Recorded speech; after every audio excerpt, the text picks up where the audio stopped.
क्या हमारी दुनिया वैसी ही है जैसी दिखती है, या हमारी इंद्रियों से परे भी एक हकीकत मौजूद है? आज हम ली स्ट्रोबेल की किताब सीइंग द सुपरनैचुरल के आधार पर इसी सवाल के सबूतों की गहराई से पड़ताल करने वाले हैं। जरा एक पल के लिए सोचिए, एक दशक से भी ज्यादा का वक्त आपने घने अंधेरे में गुजारा हो और फिर अचानक एक ही पल में सब कुछ साफ साफ दिखने लगे। इस किताब की शुरुआत ऐसी ही एक सच्ची और हैरान कर देने वाली कहानी से होती है, जहां एक महिला की आंखों की रोशनी प्रार्थना के बाद चमत्कारिक ढंग से वापस आ जाती है।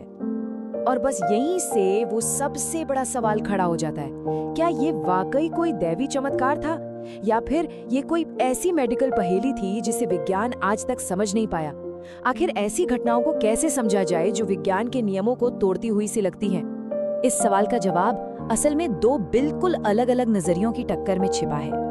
एक तरफ है विज्ञान, जो कहता है कि जो कुछ भी है वो भौतिक है, जिसे हम छू सकते हैं, देख सकते हैं। और दूसरी तरफ है वो विश्वास, जो कहता है कि नहीं, एक अलौकिक दुनिया भी है।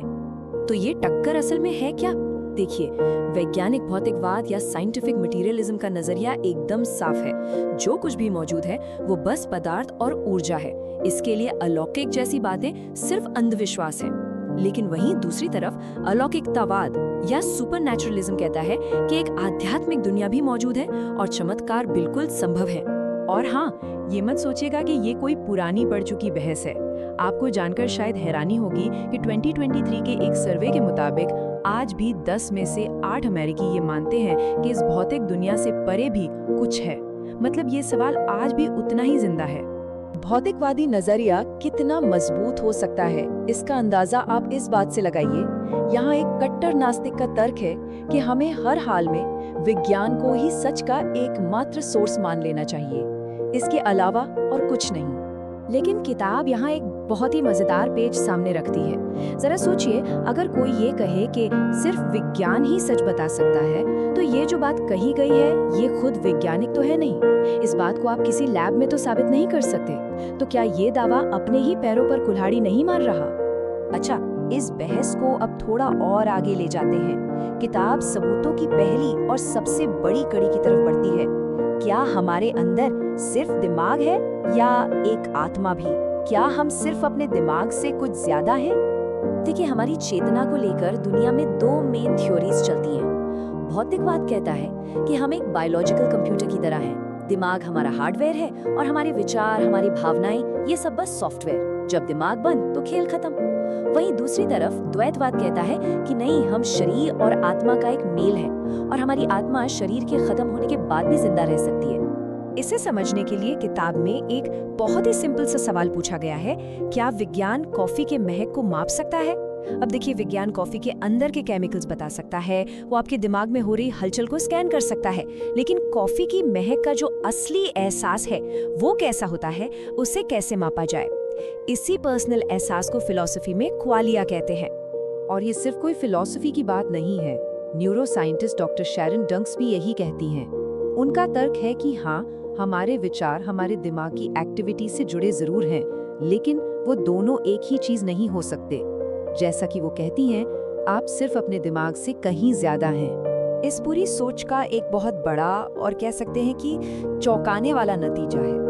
अगर हम सिर्फ हमारा दिमाग हैं जिसके न्यूरॉन्स तय नियमों पर काम करते हैं, तो हमारी आजाद मर्जी या फ्री विल का क्या? क्या वो सच है, या हमारे सारे फैसले बस हमारे न्यूरॉन्स का एक केमिकल रिएक्शन है? इस नजरिए से देखें तो आजाद मर्जी सिर्फ एक धोखा है, एक भ्रम। तो आत्मा की फिलॉसफी से हटकर अब किताब एक बहुत ही ठोस, बहुत ही जमीनी सबूत की ओर बढ़ती है, यानी आधुनिक समय के चमत्कार। चलिए बारबरा के इस अविश्वसनीय मामले की पड़ताल करते हैं। मिलिए बारबरा से, एक ऐसी मरीज जिसे डॉक्टरों ने प्रोग्रेसिव मल्टीपल स्क्लेरोसिस का निदान दिया और साफ साफ कह दिया कि उसके पास 6 महीने से ज्यादा का वक्त नहीं है। उसके डॉक्टर ने उसे अपनी जिंदगी के सबसे होपलेस मरीजों में से एक बताया।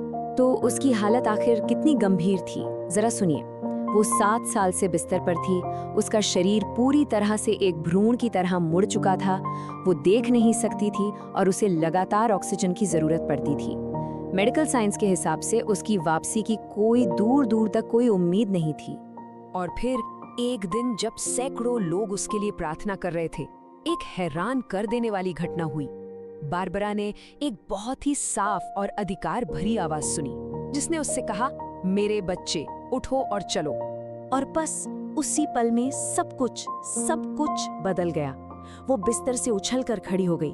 उसकी आंखों की रोशनी पूरी तरह लौट आई थी। उसका मुड़ा हुआ शरीर एकदम सीधा हो गया और वो उन पैरों पर चल रही थी जिन्होंने सालों से उसका वजन नहीं उठाया था।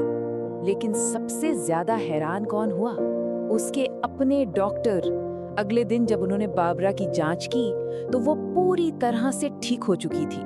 वो बस इतना ही कह पा रहे, मेडिकली ये नामुमकिन है, लेकिन अब आप आजाद हैं, जाइए और अपनी जिंदगी जिएं। तो हमने एक तरफ आत्मा के लिए फिलॉसफी वाले तर्क देखे और दूसरी तरफ एक चमत्कार का जीता जागता मेडिकल केस। अब सवाल ये है कि किताब इन दोनों अलग अलग धागों को एक साथ बुनती कैसे है। देखिए, तर्क कुछ इस तरह से बनाया गया है। स्टेप 1, आत्मा के लिए दिए गए सबूत ये इशारा करते हैं कि इंसान सिर्फ एक चलता फिरता शरीर नहीं है। स्टेप 2, बारबरा जैसे मेडिकली डॉक्यूमेंटेड चमत्कार ये दिखाते हैं कि हमारी इस प्राकृतिक दुनिया से परे भी कोई शक्ति मौजूद है। और स्टेप 3, जब आप इन दोनों को मिला देते हैं तो एक अलौकिक दुनिया की हकीकत के लिए एक मजबूत केस बनता है। और आखिर में किताब एक कदम और आगे जाती है।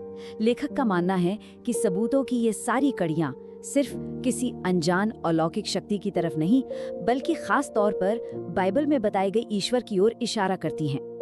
तो किताब ने अपना केस हमारे सामने रख दिया है।